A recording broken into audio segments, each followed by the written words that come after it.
Thank you all very much for coming today. Thank Victor for putting together this great conference and great panel.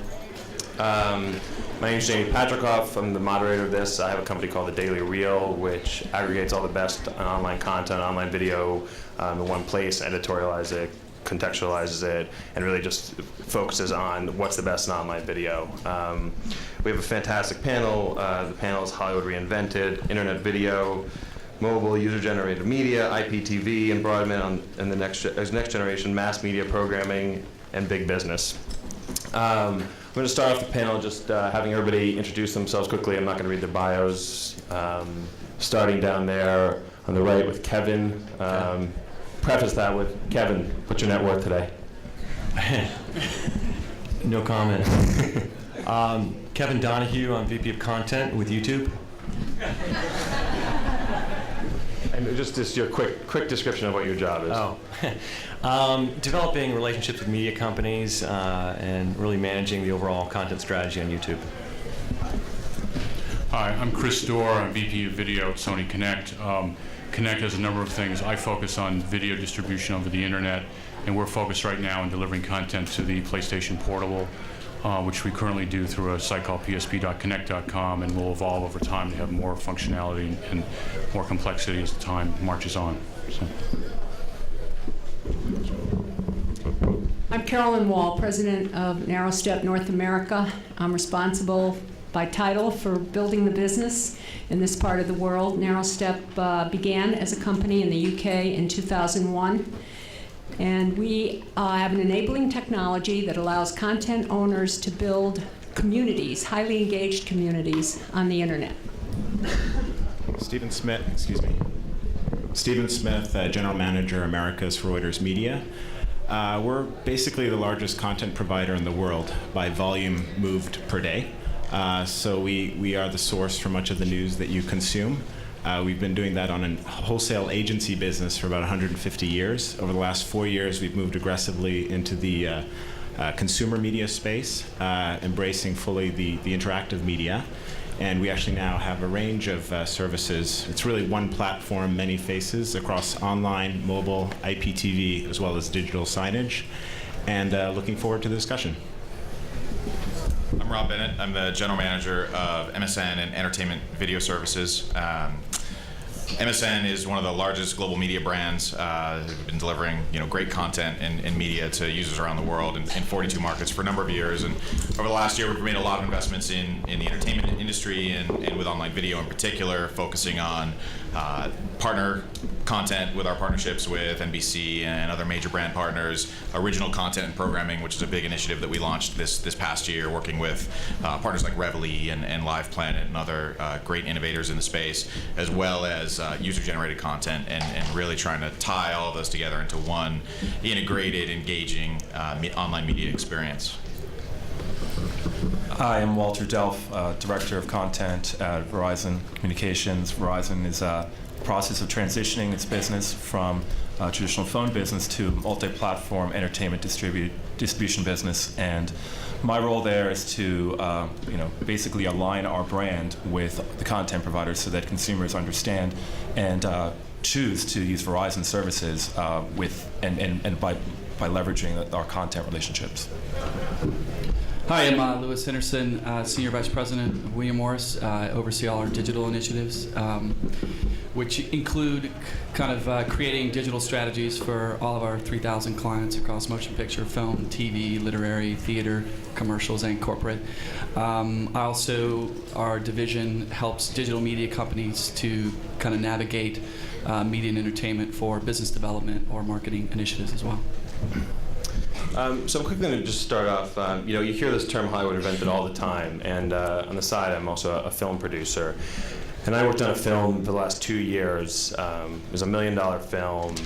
The directors and writers started it 5 years ago.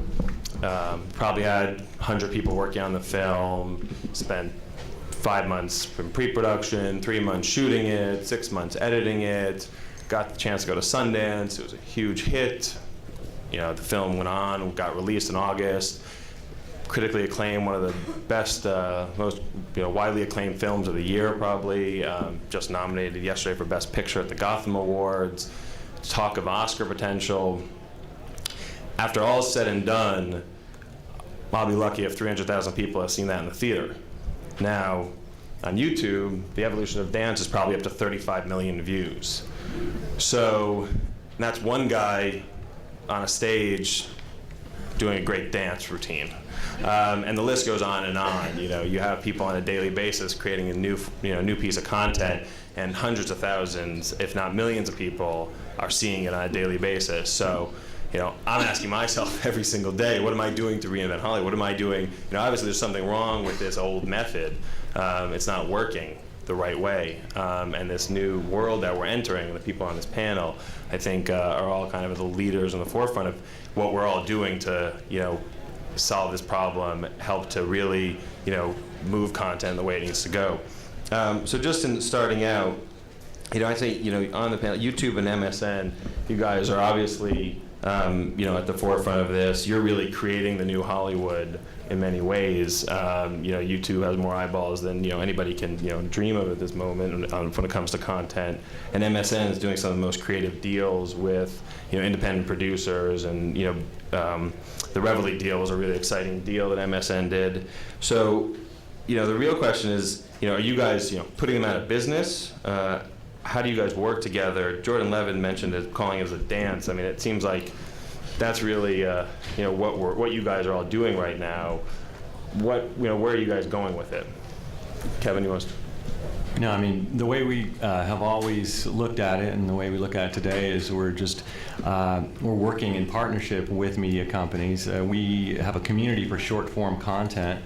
If anything, we believe it's promoting the existing content that's out there, whether it's movies or TV, and making people aware of the brands. And however, it has created a new form of entertainment, really, this kind of clip culture, as it's been called, where people will, you know, go to YouTube and watch video after video that's maybe only a couple minutes long, and just sort of randomly peck around and find things, as opposed to another type of entertainment experience. And I suppose there's only so much time in the day for entertainment, so you can say it's competitive that way. But really our goal is to work with major media companies, and then eventually all kinds of content providers to help them, number one, promote their content, and then number two, monetize it. What are some ways you're directly working with Hollywood right now? Well, the most recent announcements that you've probably seen, I don't know, are with a few of the record labels, with Sony BMG and Universal and Warner Music, and then also with CBS recently. And in each of those deals, we'll be providing them a higher degree of branding and some promotion on the site, and then sharing in revenues from advertising around the content. Rob? Yeah, I think in general what you're seeing is sort of breaking down of the barriers between the content creator and the end consumer. And I use the term content creator generically. It could be an individual like the guy who did Evolution of Dance. It could be you, Jamie. It could be a network that's, you know, producing a primetime show. And I think, you know, there's always a lot of focus on, is the internet or these new types of services and user-generated services going to cannibalize the existing old world media business? And I think the things will have to evolve to work with each other, and they can be very complementary. We've worked with networks and studios for 2.5 years now on distributing their content online, whether it's for promotional purposes to drive viewers on air. And we've actually seen some very synergistic back and forth between an on-air promotion and online promotion that creates a very positive, virtuous cycle, or whether it's actually distributing the content so that, you know, you get the full experience of a feature-length film, or a television show, or, you know, clips, or whatever the right content experience is. I think we're at a very exciting time where we're starting to see more movement in developing areas like mobile and the work that Verizon's doing, in the living room, where you can actually get on-demand content more easily on your HD television. So, you know, MSN is really trying to work together with any and all content creators to figure out how we can more directly connect them with the consumer and create sort of a new business model behind distributing content directly to consumers. Chris, you're kind of going to be wearing two hats, I think, today. Both on the Hollywood side, and then what Sony's doing with Sony Connect. How do you see both what you're doing at Connect, and then what everybody else is kind of doing in this space in that structure of kind of the new Hollywood and versus the old Hollywood?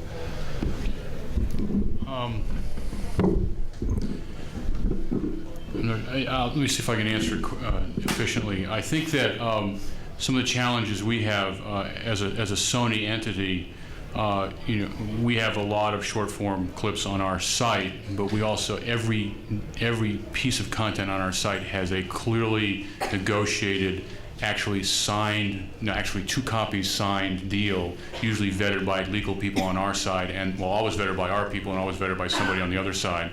So we have to, and in most cases we actually require E&O insurance, so that every piece of content we have up there is thoroughly vetted.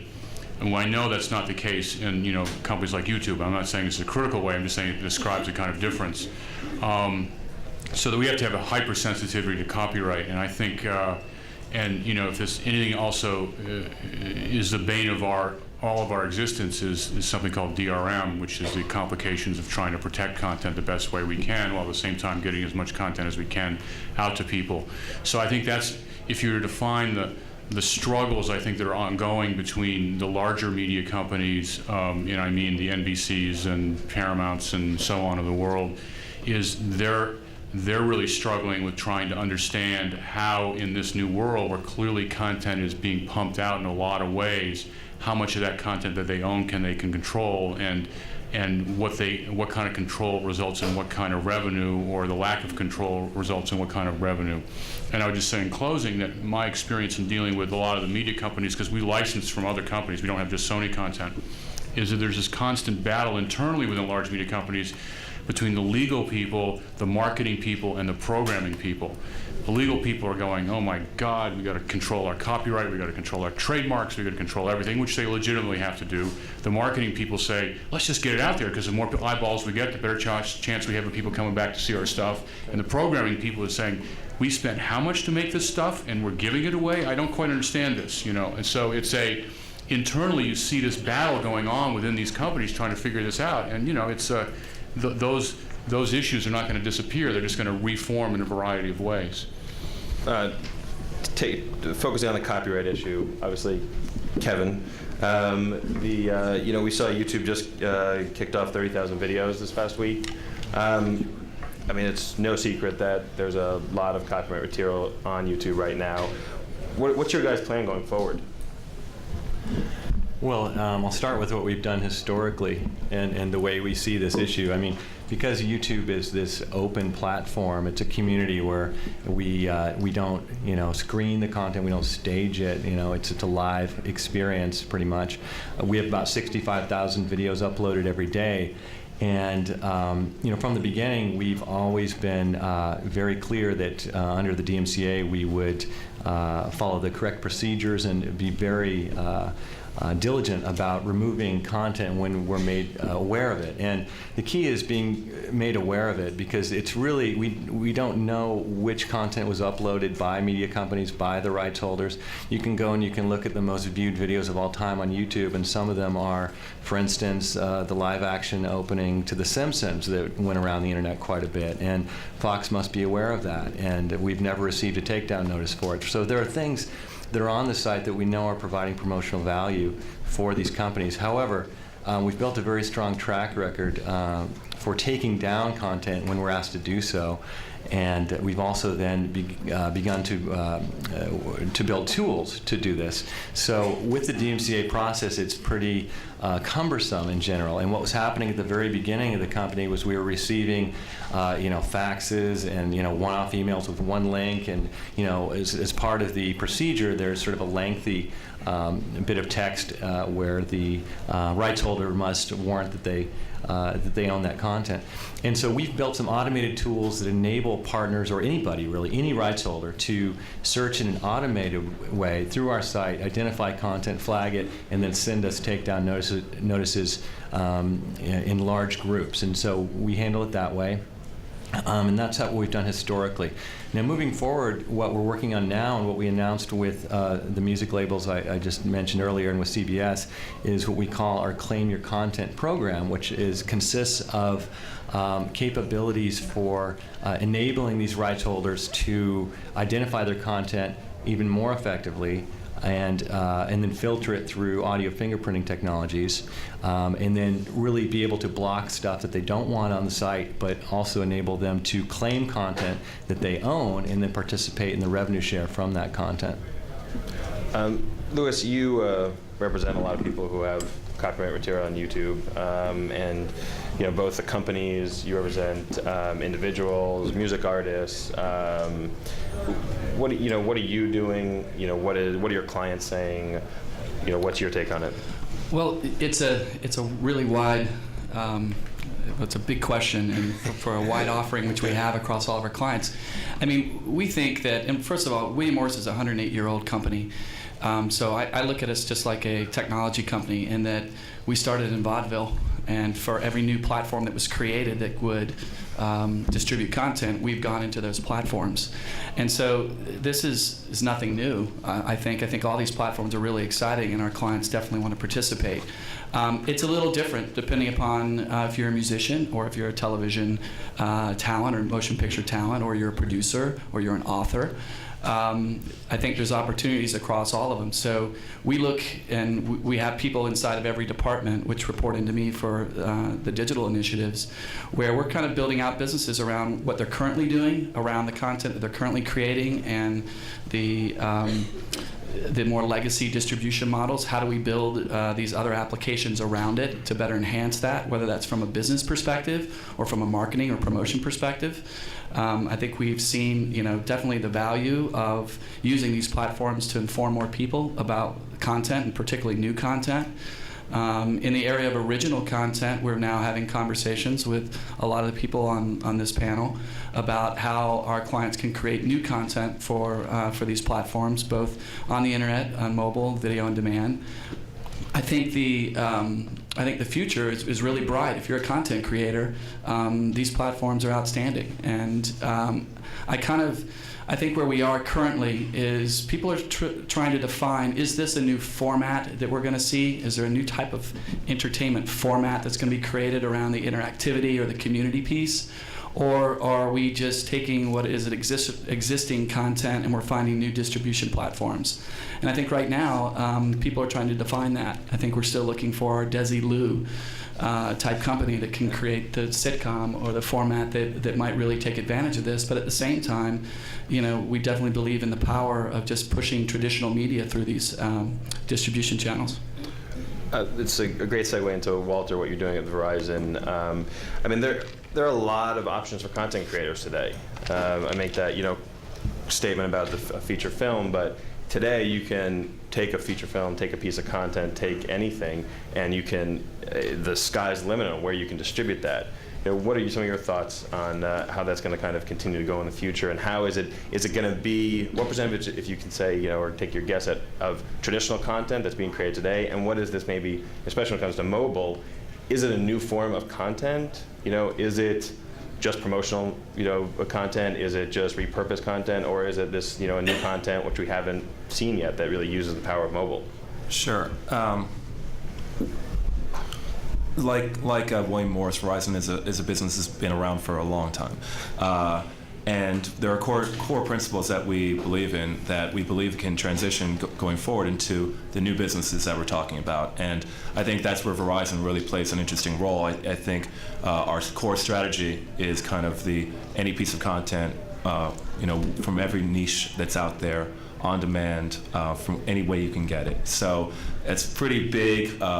It's a pretty big mandate there, but we're seeing with YouTube, we're seeing that people are clearly interested in accessing content, and with our platforms, 54 million wireless subscribers, close to 7 million broadband subscribers, and now we're in the video business, traditional cable television business. We have a real opportunity to work with content providers, provide a seamless experience across all of our platforms, which we think will bring people to Verizon, keep people buying Verizon's product, and then offer a product that you can't mimic on other platforms. So that's kind of the way we look at it, and it's a big mandate. I think there are a lot of challenges you need to accomplish and to overcome in order to make it happen. But we believe by executing, building the best in-class product, the best wireless video product, the best mobile experience, which we're doing with our FiOS initiative, and the best TV experience, we think consumers are going to gravitate to that offering that Verizon brings. I'm sorry, you asked about percent of the... Well, yeah, mobile. I mean, where do you see kind of the mobile content going? What direction do you see the actual content on our screens? Sure. The way that we've talked with content providers about mobile broadband video on demand is that it's a different experience, whether it be the 6-inch 2 feet or 10-foot experience. And we're working with content providers to get clips that make sense on mobile, to work in the key demographics that are utilizing the video right now. It is very early in the process in the United States. Abroad, it's much farther ahead with the mobile usage. But we believe by being in the forefront, providing content that consumers are demanding, which will be sports, will be entertainment, music videos, and then user-generated, is a big area that we think is going to be a fantastic opportunity for us to build out our broadband experience, our wireless experience. Just quickly, there are a lot of seats up here, so if anybody wants, if you want a seat, maybe someone could raise their hand who's got a seat next to them. No? So continuing on that, Stephen, you probably create more content than anybody at this conference. What is that content you're creating, and where do you, see the distribution opportunities for you and Reuters? Well, first of all, I wish it was just me, but it's actually several thousand people working in about. That's not what you told me. I'm sorry. What was the question again? Oh no, just you're distributing your content in every single medium that we have, and where do you kind of see the future of where your content's going, how it's going to be delivered, and I think mobile and the other devices are obviously a great opportunity for you. And what's your strategy on that area? Absolutely, and yes, we create a lot of content: text, pictures, video, graphics, market data. Most of it we own, which actually, to the legal discussion that we were having earlier, is a great opportunity for us because we don't have to ask other rights holders for permission to do exciting, innovative things on new platforms. So that enables us to innovate faster. So 80+% on a daily basis we own. So that's an important point. So we're one of the largest rights holders in the world. I guess the underlying philosophy of our strategy is really not to start with how much content can we shovel at how many people on all these different platforms in all these different countries, but to start really with the end user and work backwards from there. So first of all, we talk about our platforms. Walter kind of alluded to this. 1 foot is for us mobile, not 6 inches. We're not so myopic, but. So 1 foot for mobile, 3 foot for PC, 10 foot for interactive television, and 100 feet actually is what we use to describe our signage business. So we start with the end user. We start with those distances, not because we like measuring things, but because it actually gets at the heart of the user experience. It's not about CDMA versus TDMA versus whatever. It's not about business model and downloading versus subscriptions versus. It starts with users, and that's an important lesson I think for all of us to keep in mind. And so obviously we do need a business model. We do need to understand the technology, but those things should be relatively transparent to users. We generally believe for the news and financial information category that whatever the platform, that advertising is the appropriate business model. I think time has shown over 150 years of our business that is really the best way of making money from our content set. Doesn't apply to all content sets. So DRM and all these other issues are kind of moot for us. Our content perishes relatively quickly, so we really don't care so much, again, as other content providers, about things living on forever in the web and so forth. Bring it on. We love audience, we love volume, we love scale. So we work very aggressively to ensure that our content, whether it's streamed or podcast or whatever, encourage you to check out labs.reuters.com, where we preview exciting new services. So we really embrace all of these models. It's all about volume for us. And in terms of content, we clearly, for cost reasons, start with content that we already produce, and again, tailor it to those different end user scenarios, those use cases. But we're increasingly, as we're starting to make more money from these platforms, creating more original content for each platform. So for example, our mobile video, actually we've been doing mobile video for about 5 years now, primarily in Asia, in Europe, and we're starting to do some stuff here in the US as well. So we have the benefit of an international business where we can learn very quickly in one part of the world, transfer to another, which gives us an important advantage relative to some of our competitors. So we very much are adapting the content over time, investing more in programming as each platform starts to justify the investment. So for example, our mobile video, our video actually reduced our run times down to about a minute. For mobile, it used to be 2 or 3 minutes. Again, we learned that over years of experience. And it takes time when you're moving at scale to tweak these things. And we're throwing out 18 hours of video a day. So to make a change in that kind of operation is quite an undertaking. And in addition to that, online we've started in the last year or so a number of other video-based programming initiatives. One's called Quick Cuts, which again are these minute-type clips. It's kind of this snacking phenomenon that we're all familiar with. And the idea is that we want that to be free. We're starting to make those clips available to be emailed to friends. You know, whatever you want to do with it is fine. It's great branding for us. And we've also started to produce more longer shelf life material, typically not minutes, hours, or days, but have a week plus, maybe even a month shelf life. So we've done we do a weekly, oddly enough, wrap-up of fun clips from around the world. And we've just launched a new technology week in review. Again, this is original content for our interactive platforms. You won't see this anywhere else. And then a showbiz week. So to the title of this session, we cover Hollywood extensively in all media, text, pictures, video, etc. But we've started to put that together into original weekly wrap that you can only see on Woiters.com. So we're doing quite a bit to tailor to the end user needs, and the money will follow. We can all remember a time when we started talking about the idea of 500 channels, and we've gotten to that, and there's now something for everybody. With what NarrowStep's doing, we can get to 1 million channels. I mean, what's the end? How many channels can we really take? How much do we have appetite for? As many as can be monetized. And that depends on the level of interest and the size of the affinity group. Basically, we start with the objectives of our content owners. We don't own any of our channels with the exception of High TV, which was created as a beta site for the technology about 4 years ago. The other NarrowStep channels are owned by content owners who broadly have 3 objectives, all under the heading of monetizing the channel. The first is to use new content, and our Mac Experience channel, Martial Arts channel, is a great example of that, starting with a brand new programming model, aggregating content, but creating a lot of new content on their own. It is both a B2B and a B2C channel. It's B2B because there was no coordinating community for people who were in the business of martial arts, yoga, and Pilates. So there's a separate part of the channel that's for people who are engaged in those businesses at some level. The B2C is for the roughly 50 million people who are practitioners of one or more of those, and it is assumed that there are about 120 million people in total who are interested.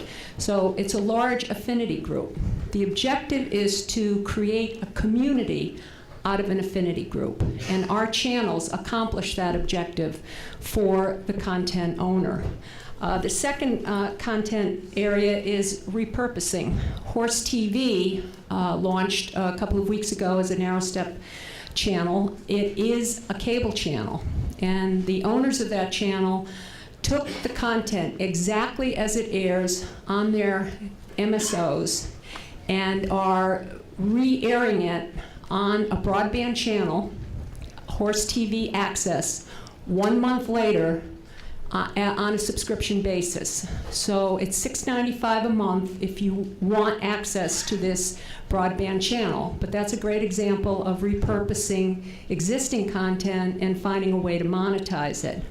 And the third is to what I would call content extension. ITV is the largest commercial broadcaster in the UK and a very large client of NarrowStep's in Europe. ITV is a universal or horizontal broadcaster.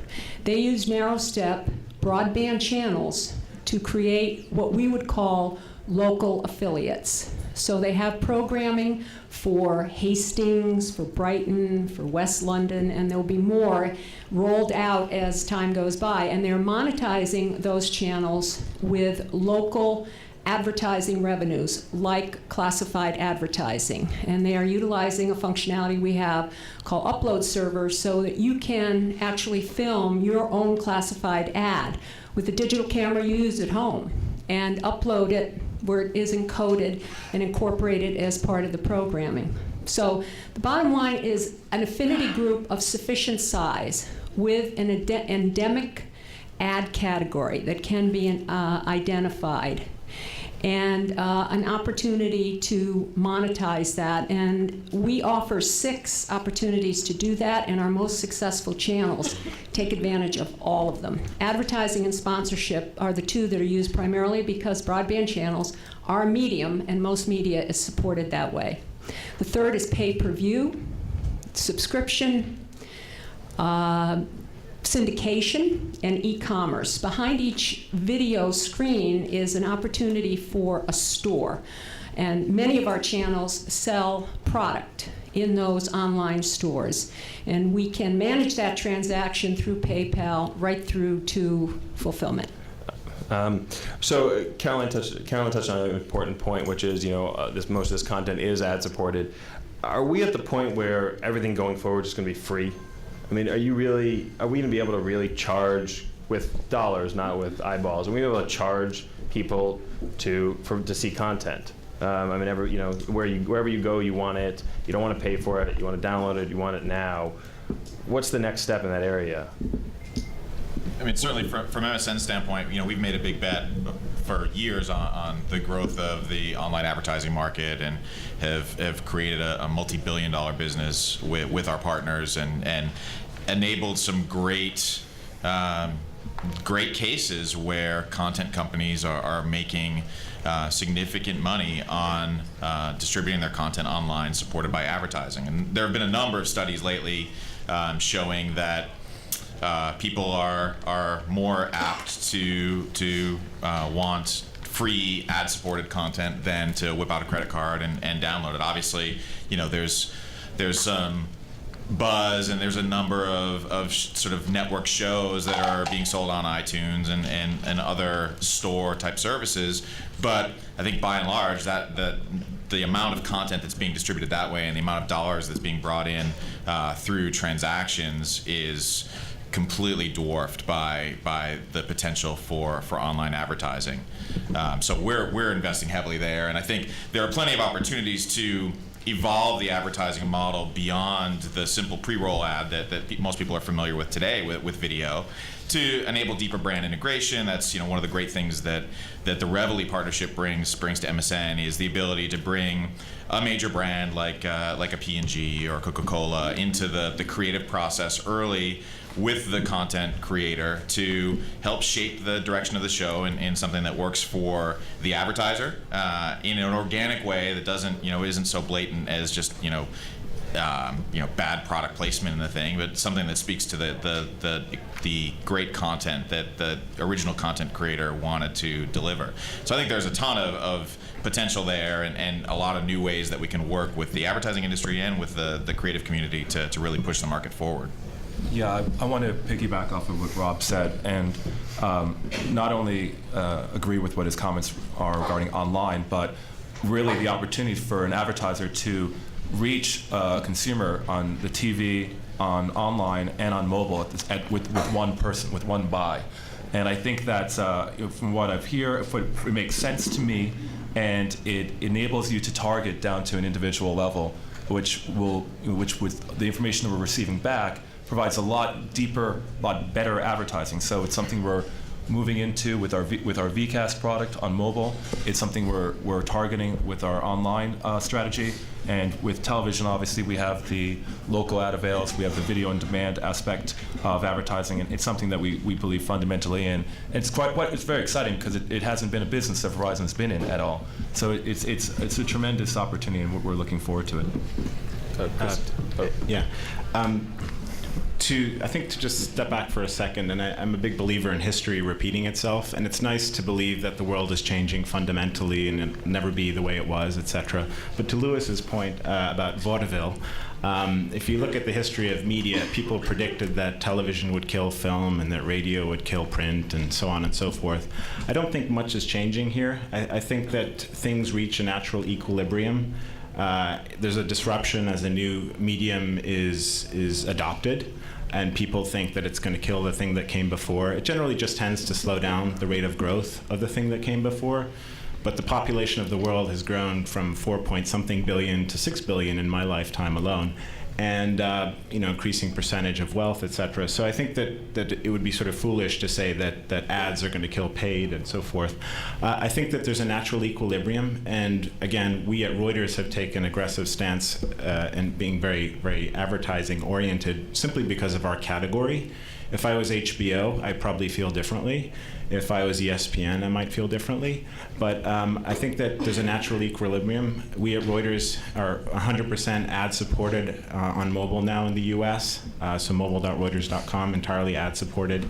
Our alerts are ad-supported. We believe that's good for us. But as an industry statement, I believe there's an equilibrium. And if you look at the television business, I don't know the exact figures, but I don't know, something like 60 to 80% is ad-based revenue.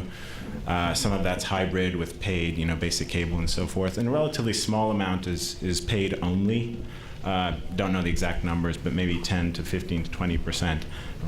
Walter might know the more precise figures. So I think that there's a natural equilibrium. Some stuff works ad, some stuff works paid, some stuff works hybrid. I think that from an implementation point of view, ads are easier. You don't have to do DRM. You don't have to accept credit cards. There's a lot of simplicity to it, so it's very tempting, easier to consume. But I do think that there is a place for paid. Chris? A couple of points.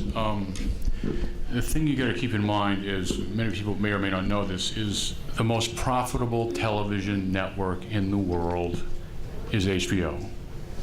They make more money than ABC, they make more money than NBC, they make more money than any other network. It's a paid service with no advertising.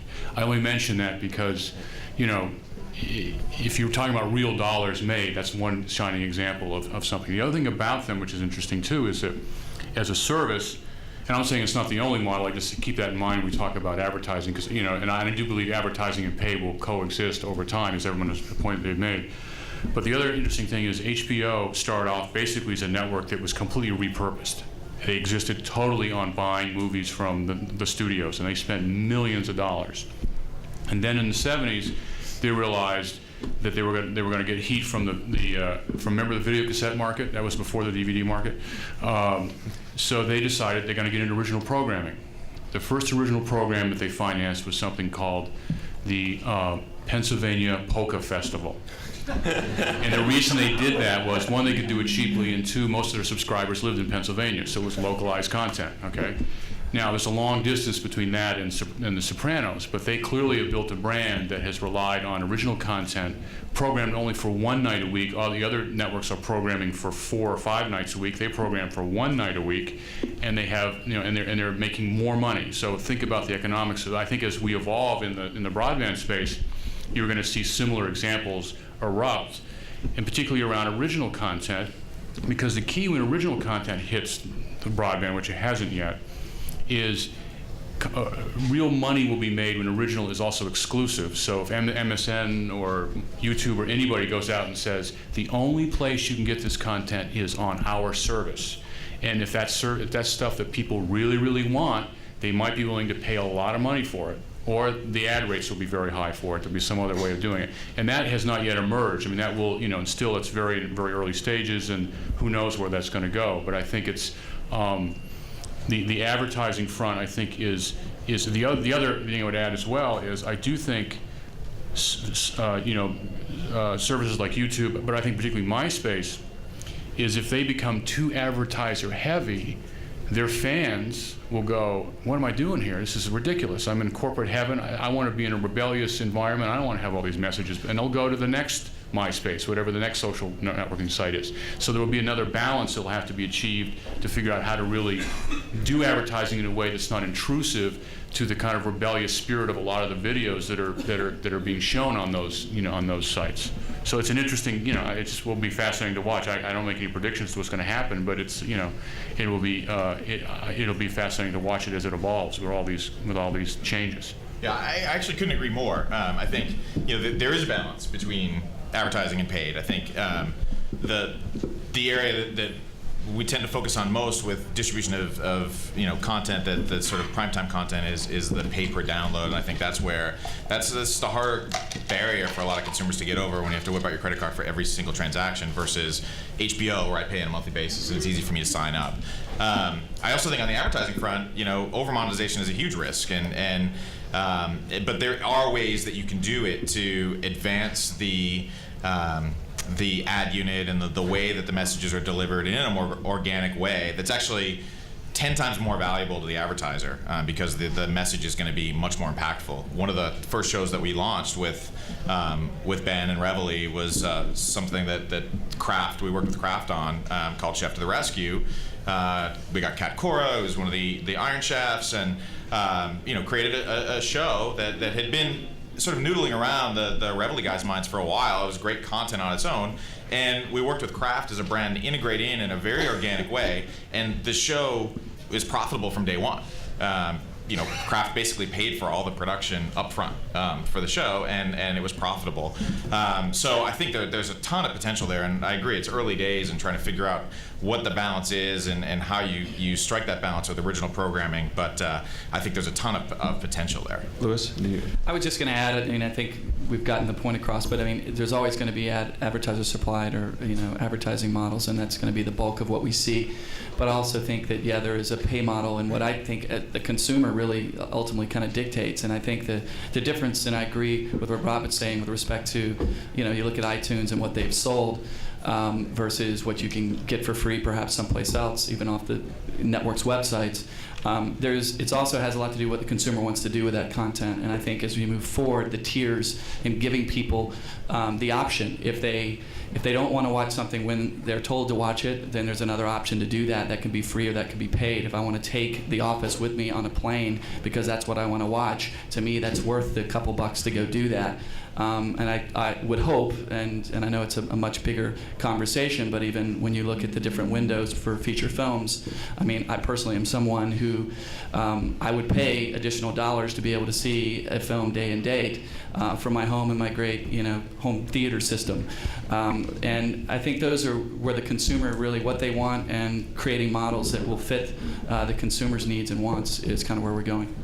Still on the subject of advertising, there is something to be added to the value of advertising on the kinds of programming we're talking about, that is on the internet, in addition to more distribution platforms, and that is engagement and channels and content that can be directed, as they are so well on the internet, to specific areas of interest do raise the value equation for advertisers. Clearly, we're much more receptive to messages that come to us in the context of content that we care about, and the odds are we'll care about the advertising message as well, because if you really love something, you just can't get enough of it. So there is a very substantive position to be supported by advertising on the internet, particularly when it's engaged communities.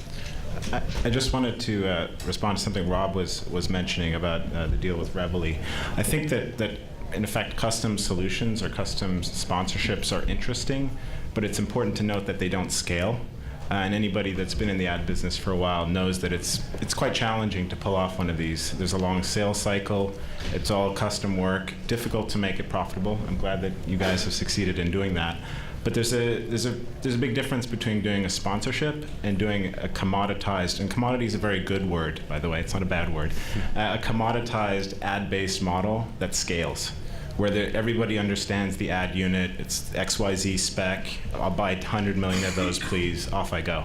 And that's the beauty of the TV business. The challenge is to do that in an interactive medium in a way that scales, so we all make money, and we can pay for great content for our end users. And but also to manage that fine balance between really diluting the experience, if you will, by having too many ads. And I think that's where there's an interesting trade-off between relevancy. So an advertiser wants to hit the target audience with a relevant message. And I believe that users will be willing to give more and more personal information, which as a byproduct allows advertisers to do that, in return for getting a more relevant content experience. And I think Amazon is a great example of this. It's not an ad model, not yet, but they clearly you input personal information to get more relevant selections of merchandise in that case. I think the same will apply in interactive platforms for the ad model, and that's where we can then start to scale. Yeah, actually, let me respond to your response, because I think the scalability point's a great one. And, you know, MSN was, when we launched MSN Video 2.5 years ago, we're really at the forefront of creating this ad unit, which is now the standard ad unit, the IAB standard for video, the pre-roll unit, and did it in a way that made it easy for TV buyers to move their existing creative to online. So that's really what jump-started the success of a lot of the online video business. Was you could take your 15s and 30s, and whether that's a good or bad thing, it was easy for the buyers to make that move. I think now that we're in this for a couple years, we're starting to realize, well, those 15s and 30s, while it's easy to move that creative, we've got to do some work to actually optimize a little bit more for online. Like maybe it should be a little shorter, because especially as the content gets shorter, you know, it only takes 5 seconds for somebody to fall off their bike on a viral video clip. So do you want to watch a 30-second pre-roll ad before that? So, you know, adapting the creative to target the medium a little bit more effectively is something that we're working with the IAB and other brands on. But yeah, scalability is super important. You know, to put it in perspective, these types of branded entertainment deals, these custom deals, you know, we do probably 10 to 20 of those a year, and they're multi-million-dollar deals compared to, you know, the multi-billion-dollar advertising business that we've built up as on the scalable side of display and video advertising. Just Chris, one more point. Yeah, just one other quick comment. I have a lot of friends who work in television on different parts of the business, and as you may or may not have noticed, fewer people are watching broadcast television now than they were 5 years ago or even last year. It's, you know, it's a very, and one of the things that's happened, I think, with the broadband penetration is suddenly, you know, video is much more accessible on the internet. And a lot of what the larger media companies, I think, are going to be doing is driven by absolute fear and terror, that they go like, you know, our ad dollars are inevitably going to decline, shifting over to the internet. So they're thinking, how do we go capture that? And, you know, how do we not lose that dollar? Because every year at the upfronts, which occur in the spring, you know, the advertising agency is going to come in saying, well, how many people are you really reaching? And maybe we're not going to spend as much, and so on, so on, so on. So there's no, how do you account for that fear factor, as it were, that's really playing itself out with the larger media companies? It actually may lead to some substantial quick changes that will be interesting in the broadband space for them. But it is not like they're going, gee whiz, here's a great place for us to make more money. It's like, here, how do we hold on to our, you know, our franchises and make sure they continue to survive and continue to grab ad dollars? But that will probably lead to a lot of interesting innovation and even challenging their own copyright assumptions just to make things work. Right. Everybody on this panel deals with UGC, user-generated content, in some way. You know, YouTube obviously is at the forefront of that. How did Microsoft and AOL and the networks miss the boat on YouTube? How did they miss? I mean, you know, you know, America's Funniest Home Video has been a successful show over the last 20 years. I mean, that's what YouTube is in essence. I mean, it's, you know, it's you know, user-generated content, and then it's, you know, content that might be copyrighted. You know, Microsoft was doing, you know, video 2.5 years ago, as was everybody else in the video world and, you know, in networks. How did YouTube do it? I mean, it's kind of a two-pronged question. Kevin and Rob. I mean, Rob, why don't you, and Kevin, what's your How take did on they it? miss the boat? Are you Yeah. asking me? Yeah. How did we miss the boat? Or why did YouTube succeed where others didn't in what we're doing? Yeah. There are a lot of competitors out there doing this type of thing. Right. I like to just say that it comes down to one final comment about the advertising places. Sorry, everybody.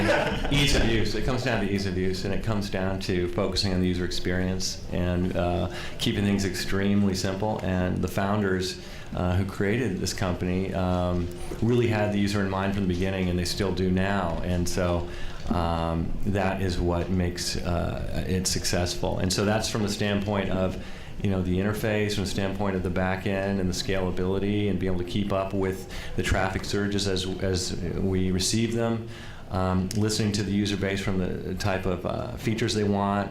And I've never worked in a company where the CEO and the CTO are as sensitive to the user experience and really listening to the user base. So that's what I would say. From Microsoft's standpoint and MSN standpoint, we've been in the user-generated content space for a while. We have Spaces, which is our blogging service that we launched in 2004, and very quickly became, really on no marketing at all, became the #1 blogging network in the world. And that did show us that the people on MSN really did want to participate in the content experience and express themselves and share their thoughts and feelings and pictures, and it was a great success. We learned a lot. One of the things that made it successful was the ability to not just sort of self-publish to the world, but to tap into your social networks that you've built up with things like Messenger and be able to sort of control who got to view your content and limit it to just your friends or specific people on your buddy lists. And that's an important asset that Microsoft has that we're continuing to build out. And with video, it was one of those things where it was sort of a timing thing. We've been talking about adding user-generated video since last September, and sort of a timing thing on developer resources, as well as working with our partners. We've got these long-standing relationships with the copyright holders, and we come down here regularly to meet with them. So we wanted to make sure that when we did deliver a service, it was something that would meet their needs and was respectful of their content and their concerns. Was something that we could build a scalable business model on, and also fit within our portfolio. So, I think that the time is actually right for MSN to be entering the market, and we're excited for the opportunities that it's going to provide us. I'd just like to add that we at Reuters have actually been in the user-contributed content business for about 150 years. It's before vaudeville. So we all just But we didn't do YouTube, but anyway. Just recent examples. A lot of the video that you all probably saw of the tsunami last year, end of 2004, was amateur video. That was user-contributed content, and rather than having a website to collect it, which is more efficient, our network of journalists, so several thousand of them, are out there collecting that content every day. So a lot of content we originate, a lot of content we aggregate actually from those users and amateurs. The Concorde plane explosion several years ago. Again, amateur photography. We sourced it. We distributed it to the world. So that was, front page, etc. So we've been in this business a very long time of collecting amateur content or non-professional content and distributing it to the world, vetting it, making sure it meets our standards for authenticity. Was this person really in the place they said they were when they took this photo? Are they really who they say they are, et cetera, et cetera. So we have all of these processes already in place, and we're working hard to make sure that we can take that into the scalable, interactive world in a way that is consistent with our brand, which is known for independence, accuracy, and freedom from bias. And it's a very touchy subject, particularly if you're trusting us 100%. And editors around the world do not double-check our stories. They run with our story because they know it's true.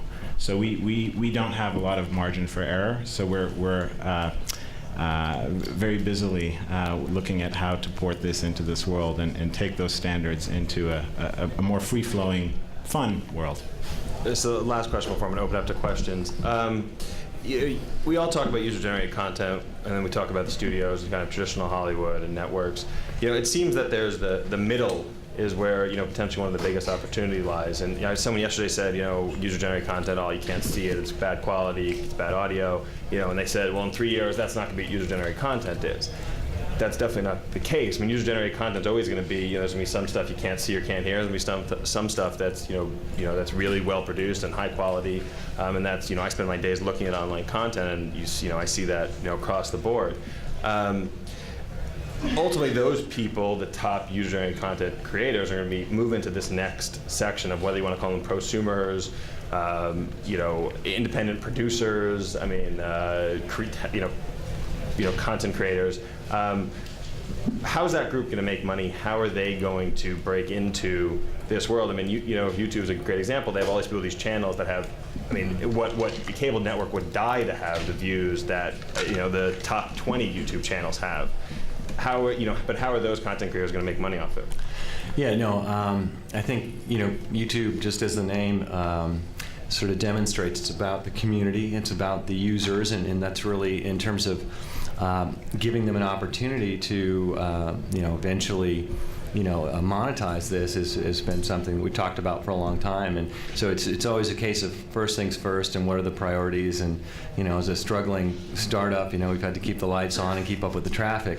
But there's a lot of opportunities that for users in YouTube, and one of them that definitely we're talking about is enabling them to monetize. There's so many interesting contributors. I don't know how many of you know who Geriatric 1927 is, or everyone knows the Lonely Girl thing. And there are so many interesting people that really are committed to creating content on a daily or weekly basis for YouTube. And those are the people that rise up and become the most popular channels. And I actually think that that's a good example to mainstream media companies to look at the way these people are doing it. With a unique voice, saying something a little different, the kind of people that are sort of quirky, different personalities, creative. Sometimes what they have to say is controversial, but this is what the community responds to, and the fact that they're committed to regular delivery of content, they build a community, they build an audience for themselves, and then they start bubbling up into these anchor positions as the most viewed channels and so forth. I think struggling is going to be hard for you to pull off much longer. But how are they going to monetize on YouTube? I've been working so far. It's working so far. How are those content creators going to make money off YouTube, though?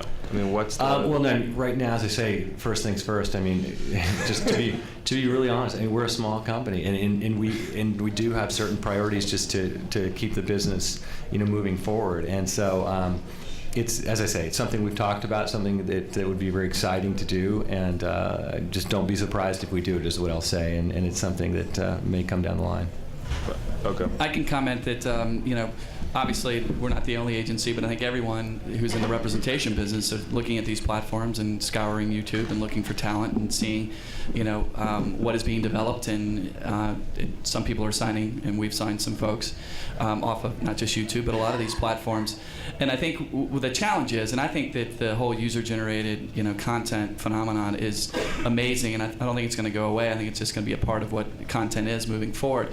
I think the challenge is, though, and the difference is to create something that's funny and to put it up and to get a reaction to it is one thing, but to do that 100 times in a row, consistently, to deliver it every week, that's the next level. That if you're trying to monetize and get into a situation, whether it be in television or to take on the role of a big film, there's a big difference there, and there have been filters up until this point, and I think this will help to be another filter. But yes, there's some great opportunities for people, and they can move forward. But it's a challenge to be that good that often. Chris. A couple of comments. I used to work. I worked for a couple studios overseeing production. Finding scripts and developing them and getting them made. And I also produced some movies. And one of the things you find out in that process is it's just as hard to make a bad movie as it is to make a good movie. And you don't know if it's going to be one or the other until you get to the end, and even then you're not quite sure. I think there will be the bubbling up phenomenon of clearly people who really want to tell their stories on film and they want to make a career at that. And they're going to, they're going to have the show reels. They're going to go out and do stuff and rise above. But I also think the exciting part of it is really people who are just doing it because what? They got the time or they're interested and they got their day job and they're just cranking it out and they may just want their 15 minutes of fame and then go on to whatever their regular job is. And the other thing which we haven't really talked about much but is really significant, I think, is, and I have a focus group in my house. It's called Having Two Teenage Sons. And one of them particularly, I won't go into the long story except to say he's really into music and he's learned how to compose on some pretty advanced programs. And he and his friends are just composing music left and right, sharing MP3 files and doing all kinds of stuff. And what it just becomes apparent is the digital tools available to people now is so far superior than what was existing 5 years ago and will be far superior 5 years from now. So the ability, it still is about the imagination and, in terms of cranking out something interesting and good, and some people have that imagination and some people can work at it and get that imagination and some people will never have that imagination. But that said is you have, both in audio and video, these tools are advancing so fast and are so prevalent and are so that you're going to move beyond, I think, the tourist on vacation who captures the tsunami moment, which is a pretty compelling moment, to someone who has that experience and decides, now I'm going to become, I'm going to do a lot of this stuff now that I've discovered my, where I am. And then what we'll develop, I think, is, and obviously Yahoo is trying to do this, is what I would call the pro-am circuit, which is where you have sort of people from television who've got a television background working with people who are, just starting out. And I think it's fascinating to see how that will develop. But I think we will be surprised at some of the people that pop up. But also even the people that just do things here and there will be continuing to be fascinating. And that's I personally and just a very quick anecdote, something I was struck by a few weeks ago. In my neighborhood, they shoot a lot of movies because the houses look like they're in the Midwest or the East Coast, and if you avoid the palm trees, you can make it look like you're shooting your series in Minnesota, whatever. So, the other day I was walking by, and there was like this big, the usual phalanx of big trucks and, big crew, and you see, you can add the dollars up what are being spent every hour on this thing. And then I was walking down the street, and I came across 3 kids. One, with a tripod and a camera. The other one who was like the director. And the other guy was dressed up as a clown. And, and I could hear the guy giving the directions to the cameraman, and he goes, pan down. And I said, no, that's tilt. Tilt down, tilt up, pan right, pan left. And, he looked at me like, oh, he actually said thank you as opposed to, who are you? But what occurred to me when I was walking home was, 10 years ago, if you saw those 2 scenes, you'd be pretty easily evaluate the relative value of those 2 productions in terms of someone making money, right?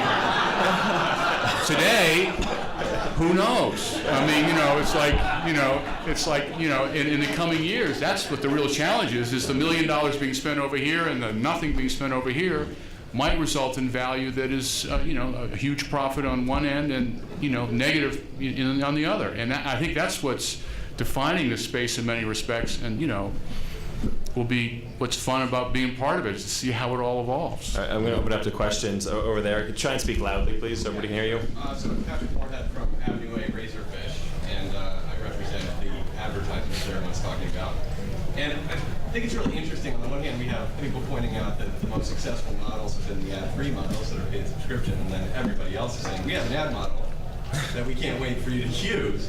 And so what I hear from my clients is, okay, I get it, there's a lot of ad models out there that created an incredible amount of opportunity for me to spend money. But does anything work for the advertiser? We hear about ways to monetize content, and we hear ways that the platforms monetize themselves, and the advertisers are paying for it.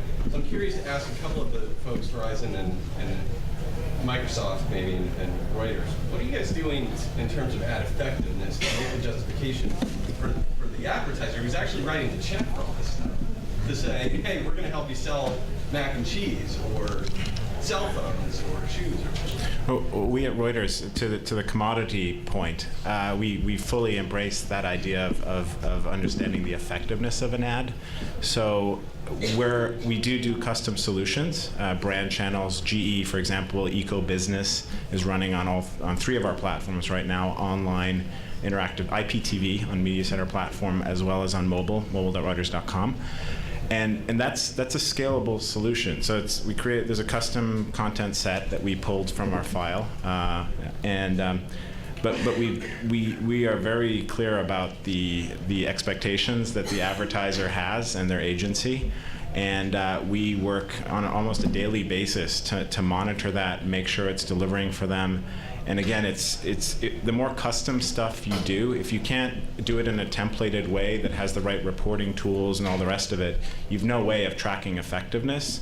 So the more bespoke suits you tailor, the harder it is to understand really what the value is that you're delivering. It's very subjective. We know that your clients are holding you to a higher standard increasingly. They expect the internet to tell them, what their favorite color is and all kinds of things. So we understand the standard to which you're being held, and we're very clear about the need to create a scalable, commoditized solution that can be reported on, which is, I know, a key focus that you have. So GE being a perfect example. It meets a custom need, but yet we do it in a way that can be tracked and reported on a daily basis. Robert Walter. At Microsoft, we actually, I heard this a couple weeks ago from our ad research team. We spend more money and more time and resources on researching ad effectiveness than any other technology company, and we've done a number of studies with our video product where we've worked with brands to create a campaign, and it's shown that just the standard video pre-roll ad itself has been more effective than a TV buy and more efficient than a TV buy. And I do think, though, there are ways to track the effectiveness and the success, whatever success is determined by the brand, on custom solutions. We've done a number of these things, not just in content integration, but things that we've worked, with Coca-Cola or with Volvo, for instance, on spaces where we created a custom solution for them to sort of bubble up the best user-created spaces on MSN, and it was sponsored by Volvo. It was very light brand integration, but the user definitely walked away with an impression from the brand. And for them, it was important that they raised their brand trust metric. And so we were able to track that using some before and after polling and just a number of research things that we had done, and we shown that their brand trust metric went up 20%. So I think you can do it in both the scalable standard units as well as the custom solutions, and Microsoft is really leading the way on a lot of those things. Yeah, from Verizon's perspective, I think we're entering the TV business, which is very traditional, and the tracking hasn't been great. And I think we have to acknowledge that. And one of the things about our business is that we are building it without a legacy of what has occurred in the past. So I not only represent the traditional television model, which we all understand about, we've talked about, but we're also talking about the new mediums. That's the point of this digital Hollywood. And I think the key for working across all of the platforms and building out the correct infrastructure for the advertising community would be to provide the data and work closely with you to figure out exactly what you're looking for. Now, there are a lot of hot topics here, and we're obviously paying attention to the whole Big Brother concept, and that's something we want to be very clear about, that we are not going to supply information that would be deemed inappropriate. But I think we can work very closely with the advertising community in not only these new mediums, but in the IPTV opportunity where you can provide internet-like tracking information for television. Right there. I'd like to thank the panel for a lot of great observations and giving us a lot to think about. But I think some of the comments towards the end of the discussion have been, for me, the most interesting, where you seem to agree that the central commodity that you're all marketing is talent, and also traditionally in all of entertainment, the hardest thing to discover and to develop. Mr. Henderson, I thought, made a really important point, and that is, what is the second project or the second movie or performance going to be? When William Morris started, a vaudevillian could have their entire career with one act. In broadcast television, there were comedy clubs and other places where you could at least get some on-the-road experience and hone your craft. But I'd love it if some of you would comment more about what the latest group of filmmakers and performers or flash-in-the-pan successes on YouTube can do to replicate that experience and have a second and third success. Well, I'll jump in. We at Reuters actually partnered with an organization called Global Voices, which actually is a network of high-quality bloggers. So in places like Tehran and Baghdad and North Korea, places where it's very difficult to get coverage and where our professional reporters can have difficulty getting press passes and so forth. So we view those are in the journalistic sense talent as well, not actors, etc., but another type of talent. So we've actually invested in this organization. It's a not-for-profit that pieces together a network of tomorrow's journalists, and they're already reporting from these places and providing us with very valuable insight that is public for all to see. So from our point of view, that's a great example of the stage being widened, if you will, to the world, into places where there is very little light, so to speak. Kevin, you were Yeah, and just want to say that from our perspective, when you use the word stage, we always talk about it, YouTube being a stage for everyone, and we are always thrilled when contributors of content on YouTube are discovered by, who knows, it could be NBC or it could be, a record label or whatever. This is happening all the time, and so for us, sort of, I guess one of the answers is, a lot of people move on and do other things in addition to what they do on YouTube, and then some people that we hope that those people also continue to do their regular content on YouTube as well, and usually they do, because it's continually a great promotional mechanism for them, regardless of what else they're doing. So we don't take the ownership of that content from the user, and we encourage them to be discovered. And right now we have a contest going on called YouTube Underground, where unsigned bands can submit a video of their band playing a song and be discovered. And I think that many bands will probably be plucked out of that by some of the major record labels. That's a good point, though. I mean, YouTube creators have to be discovered by Rob or Walter or Lewis or anybody else in this panel in order to actually make money at this point, right? And to really get to the next level. So I would add that part of what we've done and kind of help that process is, like I said, just the fact that we've developed this division that now looks at all these platforms and communicates to all the different departments inside the agency who are also using these platforms. So to identify who we think stands out and determine what is the best next move for them. At the same time, too, we represent a lot of people who don't have established careers yet, and that's kind of what we do. We manage their careers, and so some of the conversations we're having with them is, well, if that's a television idea that you have that could also work online, are you better served by creating something small and putting it out there and seeing we can generate some audience around it that gives us better leverage when we do try to take it to the next level. So it's using the platforms in that way and advising clients how to take those those next steps, because in a lot of cases the deal obviously gets in the way. And if you take a concept to a traditional television network, and I know their business and I know why they do it, but they want to own all rights forever. And if it's a younger talent that doesn't have any exposure, that could be a really bad deal. Or now there are these platforms where you could perhaps create something, it doesn't cost that much, that you can put out and continue to build an audience around something that gives you more, as I said, more leverage when you try to take it back into places where you can monetize it.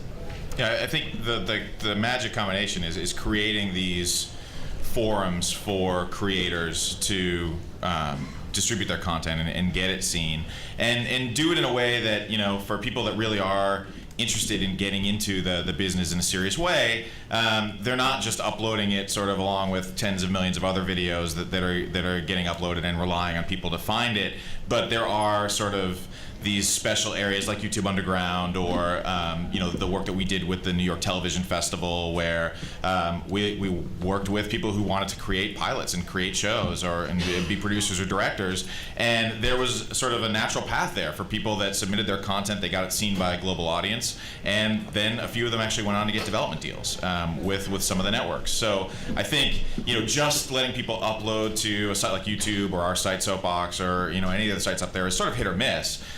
There will be more of these kind of venues where the right people like Lou and the networks and other sort of talent scouts, if you will, are looking, and people can come and be assured that they're going to get seen. I think what's clear from what everyone said is that there are new measures being established, evaluated for the internet, from everything from how impactful is an ad and what effect does it have on my brand, to what's the end result of this empowerment of the individual, which YouTube and a number of other sites stand for, including the fact that the internet used to be a very task-oriented medium. You came, you got something done. It was email, it was to find information, and you left. The average time spent with one of our channels is 84 minutes. Is that a lean forward medium? I don't think so. I think we would say that was a lean back medium. So all the measures of the internet on whatever level we've been discussing it are all up for grabs. And I think it's probably the most interesting time in its history right now, because we'll come out somewhere quite definitive about a year from now, I think. That's all we have time for. I want to thank our panelists. Thank you guys.